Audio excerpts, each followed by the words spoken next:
제가 한번 검색해 보니까 공통점이 얼굴이 크다는 공통점이. 자, 오늘 우리가 아브라함에 대해서 살펴봅니다. 아브라함은 우리가 믿음의 조상이라고 알고 있습니다. 그러나 사실은 이 유대인들은 아브라함을 너무 신격화하는 좀 단점이 있습니다. 사실 아브라함의 인간적인 면모도 많이 있고, 요즘 성경신학계에서는 그 아브라함의 그 약한 모습들을 좀 많이 부각시키고 있습니다. 아브라함이 갈대아우를 떠나서 하란에서 머뭇거렸다는 점도 그렇고, 또 아내를 여동생이라고 속였던 2번이나 속였거든요. 그리고 또 언약의 자손을 기다리지 못하고 첩을 취하고 또 이스마엘을 낳았던 그런 점들을 보면 아브라함의 연약한 점이 많습니다. 그럼에도 불구하고 유대인들은 아브라함을 대단히 높이죠. 여러분들 유대인하고 5초 만에 싸울 수 있는 비결이 뭔가 하면 아브라함을 욕을 하면 됩니다. 또 하나는 너희들이 아브라함 자손이 아니고 우리가 아브라함의 자손이다. 그러면 유대인들 분명히 여러분들 아마 몽둥이 들고 덤벼겠습니다. 그래서 이순신 장군이 일본 사람이라고 말하고 똑같은 말이에요. 자, 그만큼 아브라함을 유대인들은 높이지만, 그러나 사실은 우리는 아브라함의 인간적인 면모를 또 많이 살펴봐야 됩니다. 그럼에도 불구하고 오늘 읽었던 공도가 있던 본문 속에는 그 아브라함의 아주 특별한 교훈점을 우리는 보게 됩니다. 자, 첫 번째로 아브라함의 교훈점이 어떤 것이 있는가 하면, 아브라함이 애굽에서 이제 된통 한번 당했죠. 그리고 이제 다시 가나안 땅으로 돌아옵니다. 근데 사실에 보니까 그가 가나안 땅에 도착했을 때 했던 일이 무엇입니까? 4절에 보니까 제단을 쌓았고 여호와의 이름을 불렀습니다. 여호와의 이름을 불렀다는 것은 그냥 하나님 이렇게 그냥 호칭을 했다는 뜻이 아니라 하나님을 찬송하고 하나님을 예배했다는 것입니다. 아브라함은 항상 어떤 곳에 이동하였을 때 하나님을 예배하고 하나님께 제단을 쌓았어요. 18절에도 아브라함이 또 장막을 옮겨 헤브론에 거주하였는데, 헤브론에 거주하면서 거기서 여호와를 위하여 무엇을 쌓았더라? 제단을 쌓았더라. 아브라함은 항상 이동할 때마다 하나님을 찬송하고 하나님을 예배하는 예배자였습니다. 이것은 우리가 반드시 본받아야 될 영적인 교훈입니다. 하나님은 예배받기를 기뻐하십니다. 하나님은 모든 사람을 통하여, 열방을 통하여 어떤 곳에서나 예배받기를 기뻐하십니다. 왜냐하면 하나님은 창조주이시기 때문입니다. 하나님이 모든 곳을 창조했고 모든 사람을 창조하였기 때문에 그 피조물을 통해서 하나님은 예배받기를 기뻐하십니다. 그래서 여러분 어디서나 또 어떤 곳에서나 어떤 환경 속에서도 하나님을 찬송하고 예배하는 예배자가 되시길 바랍니다. 이번 명절에도 여러분들이 지금 다른 곳에서도 이주해서 이렇게 교회에 찾아오신 분도 있을 것입니다. 어디 가든지 우리는 하나님을 참 예배하고, 또 그것은 교회뿐만 아니라 여러분들이 속한 직장이나 혹은 가정에서나 혹은 어디 가서든지 거기서 먼저 간단하게라도 하나님을 찬송하고 하나님께 기도하고 하나님 말씀을 묵상하는 그런 예배자의 삶, 오늘 아브라함에게서 우리가 본받아야 할 첫 번째 교훈임을 명심하시길 바랍니다. 이런 예배자의 삶. 그런데 왕왕 요즘에 그런 말들이 있습니다. 삶의 예배가 중요하지, 삶으로 드리는 예배가 중요하지 꼭 그런 의식적인 예배가 중요하냐, 그렇게 말씀하시는 분들이 있습니다. 물론 삶의 예배가 중요합니다. 형제와 싸우고 화목하지 않고서 하나님께 그 제단을 예물을 드리기 전에 먼저 하야하라고 하는 말씀도 있고, 그래서 사실은 삶의 예배가 중요합니다. 그러나 그 삶의 예배에게 힘을 제공하고 그 이 삶으로 살아가는 그 예배를, 그 삶의 정결함을 일으키는 것이 바로 의식의 예배입니다. 의식의 예배를 하나님께 드리는 자들이 그 삶으로 그 힘을 가지고 삶을 살 수 있고 삶의 힘을 가질 수 있고 삶을 정결하게 만들 수가 있다는 것입니다. 그래서 이 의식의 예배, 오늘 아브라함이 이런 하나님께 늘 하나님의 이름을 부르고 하나님을 예배하였기 때문에 하나님께서 그에게 힘을 주고 지혜를 주고 또 정결한 삶을 주었던 것입니다. 우리가 두 번째로 아브라함의 교훈을 보면 그런 예배 속에서 하나님께서 아브라함에게 지혜를 준 것을 볼 수가 있습니다. 자, 오늘 본문에 보면 이제 애굽에서 이관 후에 소유가 너무나 많아서 롯하고 동거할 수가 없었습니다. 우리는 그런 의문을 가질 수 있습니다. 왜 롯이 지금 아브라함하고 같이 있지? 아마 아브라함은 이 롯을 수양 아들로 삼으려고 작정을 하는 것이 아닌가라고 그런 생각이 듭니다. 왜냐하면 그 갈대아우르에서 떠날 때부터 사실 이 롯을 직접 거두지 않아도 되는 형편이거든요. 다른 친척도 있고. 그런데 굳이 이 롯을 데리고 갔다는 것은 아마 롯을 그의 아들처럼 아브라함이 생각했고, 또 나이가 이미 75세 넘었으니까 아마 자녀의 소망도 물론 하나님이 약속하였지만은 그런 좀 보험 하나 들듯이 롯을 데리고 간 것이 아닌가 그런 생각이 듭니다. 그런데 오늘 본문에 보면 이제 롯과 서로 동거할 수 없을 지경에 이르렀습니다. 실제로 보니까 그들 식솔들이 또 그들 종들 목자들이 서로 다투면서 서로의 영역을 분쟁이 일어난 것을 볼 수가 있습니다. 자, 이때의 아브라함의 태도입니다. 우리가 일반 상식으로 보면 누가 양보해야 됩니까? 조카가 양보해야죠. 조카가 삼촌에게 양보해야죠. 아니면 삼촌이 그래 네 좋은 땅을 택하라 그러면 삼촌이 그런 말 하더라도 아닙니다. 삼촌은 어떻게 제가 좋은 땅을 차지하겠습니까? 삼촌이 먼저 좌하면 제가 우하고 삼촌이 우하면 제가 좌할게요. 이래 정상이 아니겠습니까? 그런데 아브라함이 자 롯아 우리 다투지 말자. 네가 좌하면 내가 우할 것이다. 그렇게 말하니까 롯이 지금 어떻게 삼촌 말리지도 않고 덥석 그 말씀을 물어보래요. 예? 그리고 자기가 좋아하는 땅을 바로 바라보게 됩니다. 아마 아브라함이 우리 성경에는 표현되어 있지 않지만 아브라함은 아주 착잡한 마음이 들었을 것입니다. 요놈 봐라. 그러나 아브라함은 사실은 지금 그런 수준이 아닙니다. 어떤 수준입니까? 아브라함은 애굽에서 하나님께서 바로를 치는 것을 목격하였습니다. 바로는 지금 우리로 치면 미국 대통령, 중국 주석 정도 되는 사람이거든요.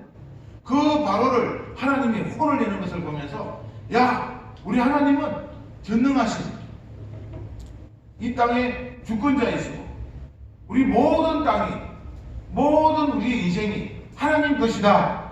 이런 고백을 아브라함은 하게 되었기 때문에 지금 그 땅 문제 그런 것 아브라함은 연연하지 않는 거예요. 그래서 아브라함은 진심으로 롯에게 네가 좋아하는 땅을 택해라. 네가 좌하면 나는 우쪽으로 갈 거고 네가 오른쪽으로 선택하면 내가 왼쪽으로 할 것이다. 분명한 하나님의 선택. 자기 자신의 기득권을 포기하고 하나님 앞에 선택을 아브라함은 하였습니다. 우리는 이것을 오늘 상당히 교훈 받아야 합니다. 아브라함이 이렇게 선택한 것은 하나님의 주권을 믿었기 때문에 가능한 것이고요. 두 번째로 가능한 것은 우리 오늘 말씀에 7절 말씀에 보면 조금 생동맞은 말씀이 있는데요. 자, 아브라함의 가축의 목자와 롯의 가축의 목자가 서로 다투고 또 누가 있었어요? 또 가나안 사람과 브리스 사람도 그 땅에 거주하였는지라. 여기 이방 가나안 사람들. 아브라함은 그들이 지켜보고 있다는 사실을 유념하고 있습니다. 지금 이방인들이 저 아브라함과 롯의 분쟁을 지켜보고 있는 거예요. 저들이 지금 분쟁, 저들은 누굽니까? 자칭 언약의 자손이라 하고 하나님의 백성이라 하는데 저들이 이런 재산 문제에서 어떻게 살아가는 것을 지켜보고 있는 것입니다.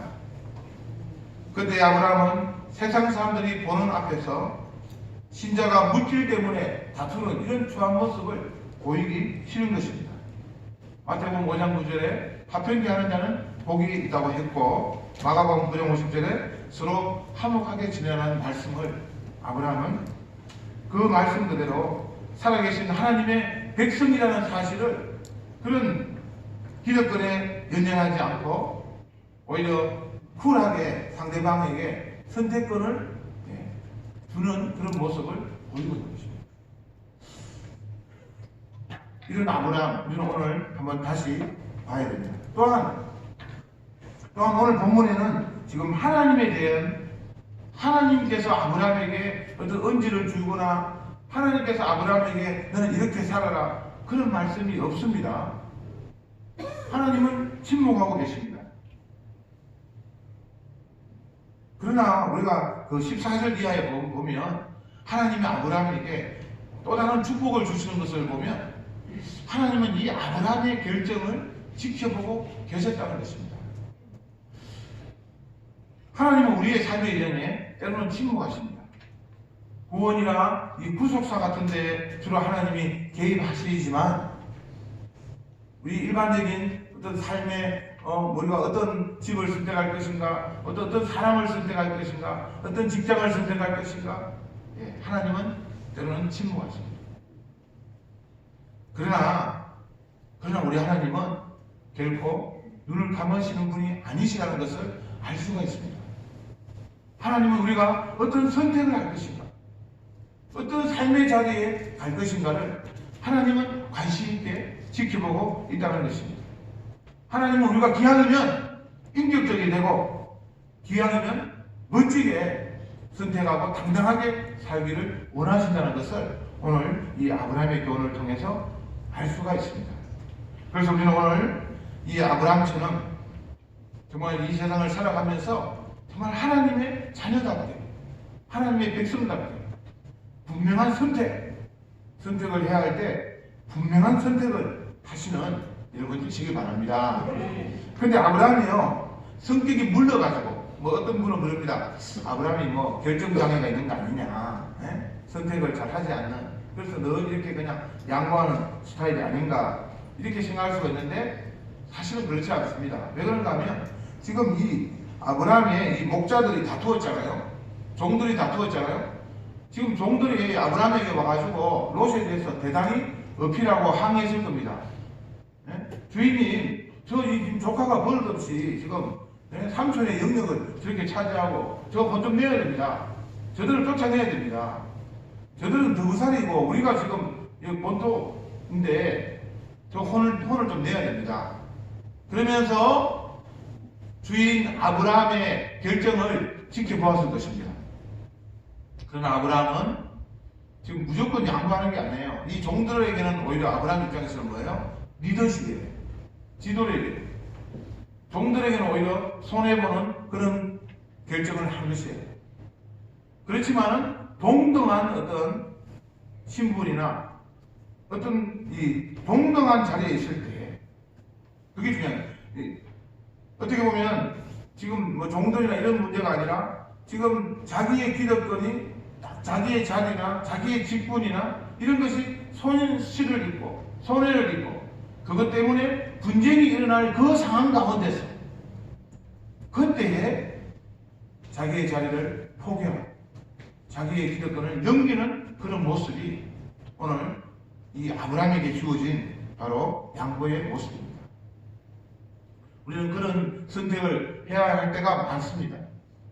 그런 선택을 해야 할 때 우리는 어떤 선택을 해야 할 것인가?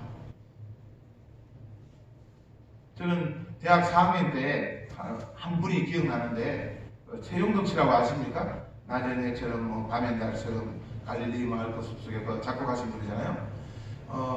제가 대학 4학년 때 그 대구 지역에 그 예수대행진이라고 그 연합 운동에 제가 준비위원장이 돼가지고 이제 그때는 진짜 활발하게 그런 걸 한 것 같습니다. 그래서 이제 온 캠퍼스에 이제 예수 대기를 하는데 이제 마지막 날은 전체를 같이 모여가지고 모든 찬양팀, 당시에 그 지역에 있던 찬양팀 혹은 성가대 같이 모여가지고 우리 연합으로 하나님께 한번 찬양을 올려드리자.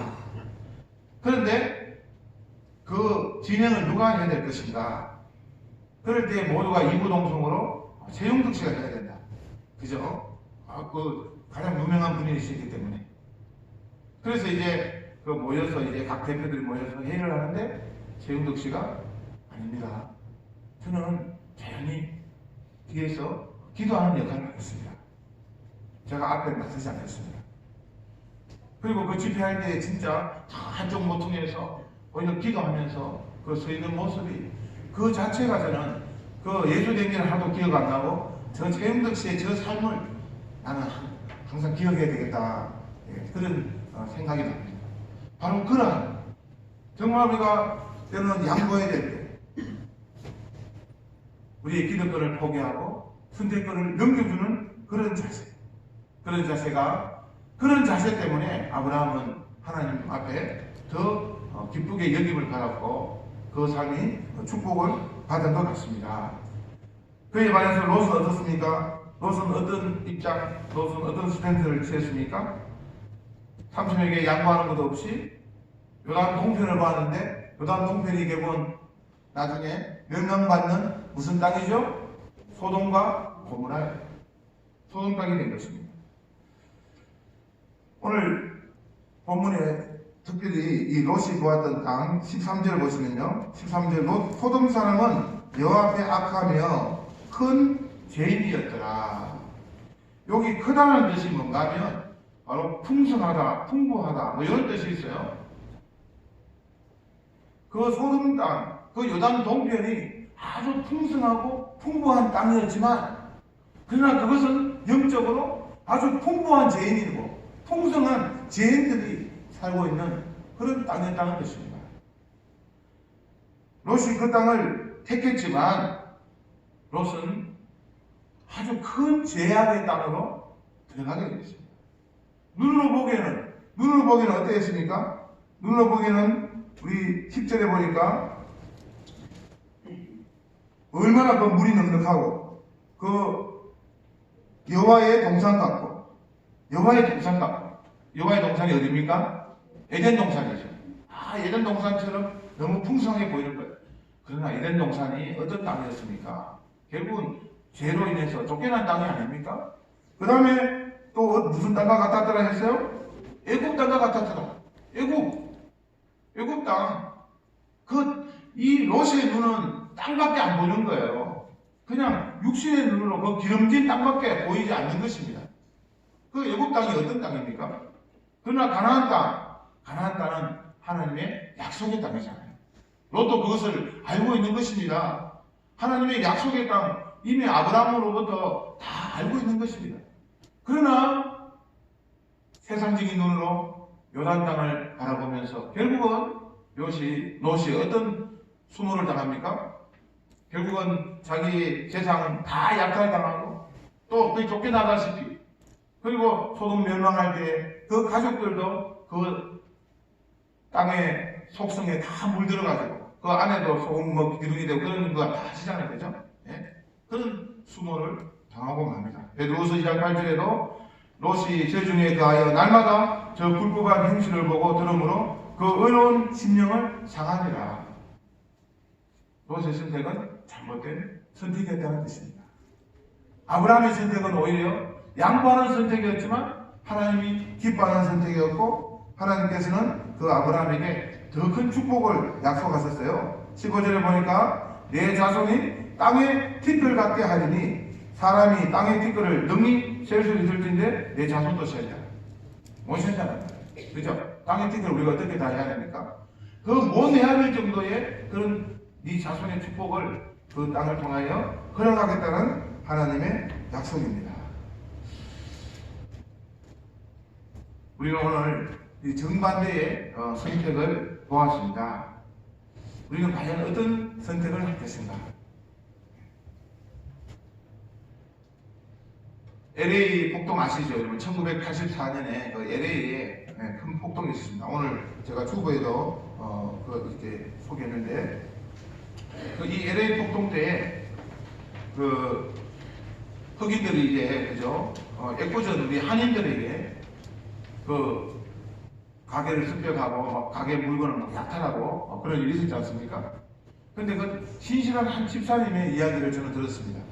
이 신실한 이 집사님은 그 흑인들을 선대하고 후대하고 정말 진심으로 그들을 아끼면서 그들에게 이제 영업 활동을 했어요. 그래서 흑인들은 차별하지 않는 그 한인 기독인들을 보면서 참 고마운 마음을 가졌습니다. 자, 그런데 뭐 폭동이 온 지역을 휩쓸었으니까 이분도 당연히 우리 가게도 아마 불탔을 것이야 하면서 그 가게에 이제 왔는데 그 흑인들이 몽둥이를 들고 그 가게 앞에 있는 거예요. 그래서 두려운 마음으로 갔더니 알고 보니까 자기가 알고 있는 고객 흑인들이 몽둥이를 들고 가게를 지키는 거였습니다. 이 가게만은 건드리면 안 된다. 이 가게 주인은 우리를 정말 선대하신 분이다. 지키는 거예요. 그러니까 이 집사님이 얼마나 감사했겠어요. 얼마나 고마웠겠어요. 그죠? 그래서 오히려 그 가게의 물건을 그 지키고 있는 흑인들에게 다 나눠줬습니다. 다 가져가십시오. 너무 감사합니다.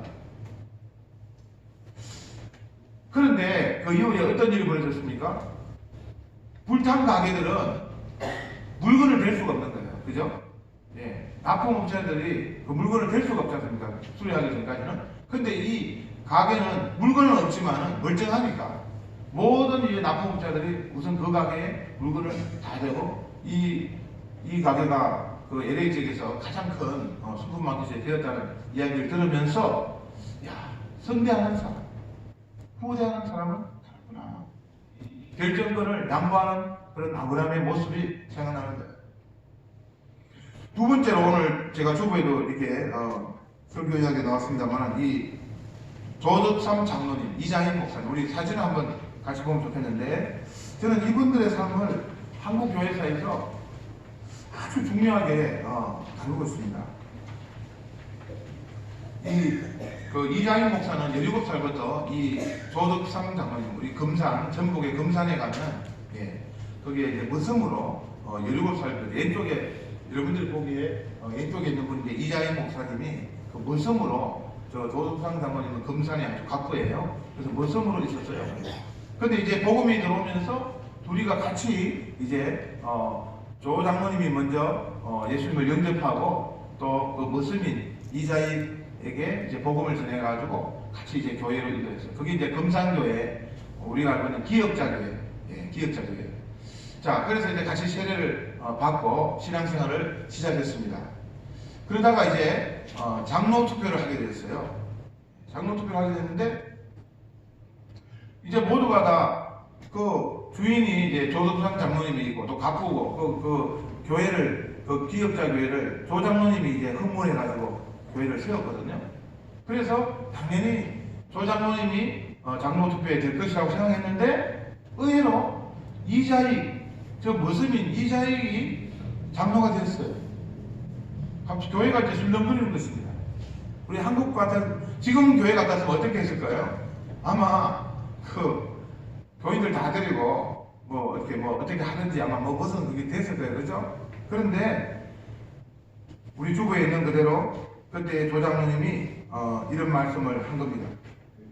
자, 우리 한번 요 부분 한번 읽어볼까요? 우리 같이 시작. 우리 금산교회는 참으로 훌륭한 일을 해냈습니다. 저희 집에서 일하고 있는 이자의 영수는 저보다 신앙의 예리가 대단합니다. 참으로 감사합니다. 나는 하나님의 뜻을 겸허히 받아들여 이자의 장로를 잘 받들고 더욱 교회를 잘 섬기게 됐습니다.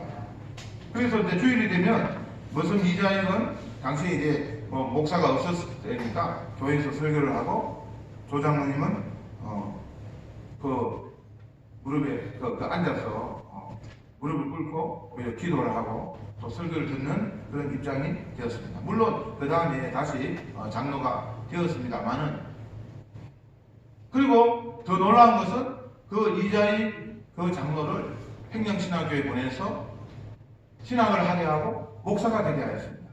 목사가 되게 하고 난 다음에 그 금산교회에 다시 청빙을 한 거예요. 자기 모습으로 있던 사람을 목사로, 담임 목사로 받아들인 거 사실 쉬운 게 아니거든요. 그 담임 목사를 받아들이고 이제 장로로서 그 목사님을 또 잘 받들어서 그 금산교회를 이뤄낸 겁니다. 자, 그러고 난 다음에 이제 그 이자희 목사님은 대전신학교를 이제 세우게 되었고, 대전신학교에 이제 교장이 되었는데요. 그 대전신학교에 이제 이자희 목사님의 그 설립자의 그 기념비를 뭐 세우는 뭐 그런 일이 있었는데, 그 이자희 목사님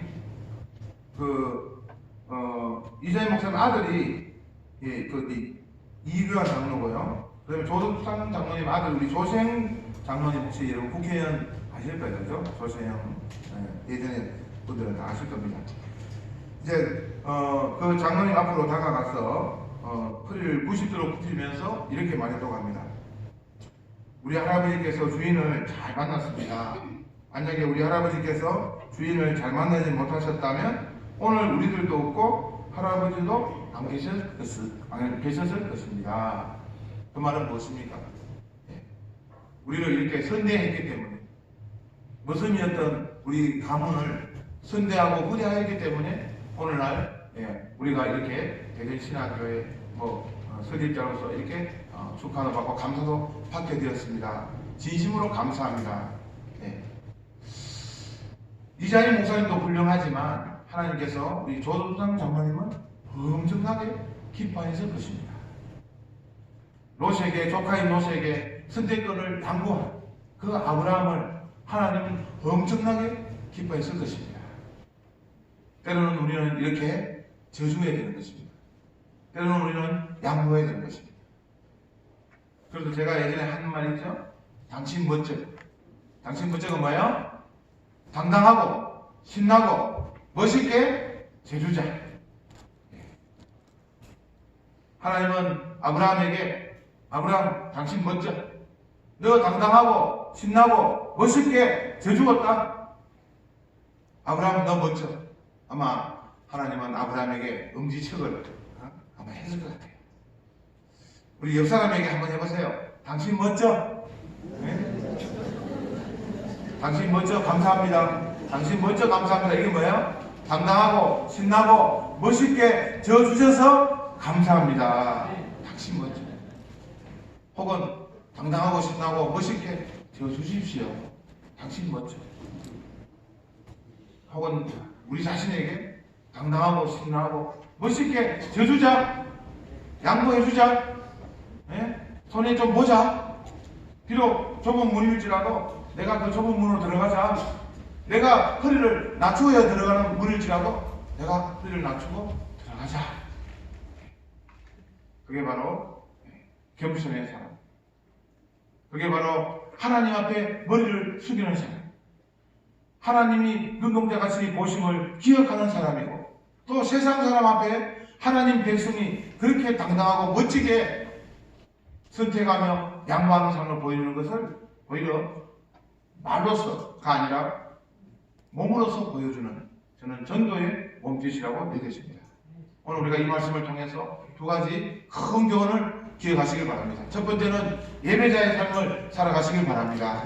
늘 하나님께 예배하는 자에게 하나님께서는 지혜를 주십니다. 그 지혜를 통해서 세상 앞에서 당당하고 신나고 멋지게 선택권을 양보하고, 그럴 때 하나님께서 오히려 이 모든 만물이 너의 것이다. 이 만물을 하나님께서 보여주시는, 하나님께서 오히려 우리에게 더 큰 축복의 선물을 안겨주시는 여러분들의 풍성한 삶이 되시기를 주의 이름으로 축원합니다. 아멘. 하나님 아버지 감사합니다. 당당하고 신나고 멋지게 져줄 수 있는 그 선택권을 양보할 수 있는 사람이 되게 하여 주옵소서.